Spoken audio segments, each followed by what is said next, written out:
નમસ્કાર મિત્રો, વિડીયોમાં તમારું સ્વાગત છે। જી હા મિત્રો, અત્યારે હાલ મોટા અને મહત્વના સમાચાર સામે આવી રહ્યા છે। તો મિત્રો વાત કરીએ તો રાજ્યમાં ફરી એકવાર શ્વાનનો આતંક જોવા મળી રહ્યો છે, જેના કારણે નાની માસૂમ બાળકીનો જીવ ગુમાવવાનો વારો આવ્યો છે। સુરતના પાડીસરા વિસ્તારમાં વધુ એક બાળકી પર શ્વાન હુમલો કરીને ઉઠાવી ગયું હતું।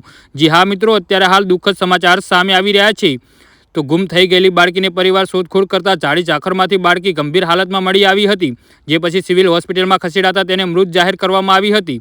જી હા મિત્રો, અત્યારે હાલ મોટા અને દુઃખદ સમાચાર સામે આવી રહ્યા છે। 4 વર્ષની દીકરી સાંજે ઘરે બહાર રમતા રમતા ગુમ થઈ ગઈ હતી। આ પછી પરિવારે તાત્કાલિક કામ પર ગયેલા પિતાને બોલાવી શોધખોળ હાથ ધરવામાં આવી હતી। પરિવારજનો દ્વારા એકના એક દીકરીને શોધખોળ દરમિયાન નજીકમાં આવેલી એક વાડીમાં ઝાડી ઝાખરમાંથી ગંભીર ઇજાગ્રસ્ત હાલતમાં મળી આવી હતી, તેમજ તાત્કાલિક બાળકીને સિવિલ હોસ્પિટલમાં ખસેડવામાં આવી હતી, જ્યાં ફરજ પર તબીબોએ બાળકીને મૃત જાહેર કરી હતી, જેથી પરિવાર શોકનો માહોલમાં છવાઈ ગયો હતો। છેલ્લા થોડા દિવસોમાં સતત શહેરમાં રખડતા શ્વાનનો આતંક વધી રહ્યો છે। જી હા મિત્રો, તો આના વિશે તમારું શું કહેવું છે તો નીચે અમારી કોમેન્ટ બોક્સમાં જરૂરથી જણાવજો અને અમારી યુટ્યુબ ચેનલને સબસ્ક્રાઇબ કરવાનું ના ભૂલતા। વિડીયો પૂરો જોવા બદલ તમારો ખૂબ ખૂબ આભાર।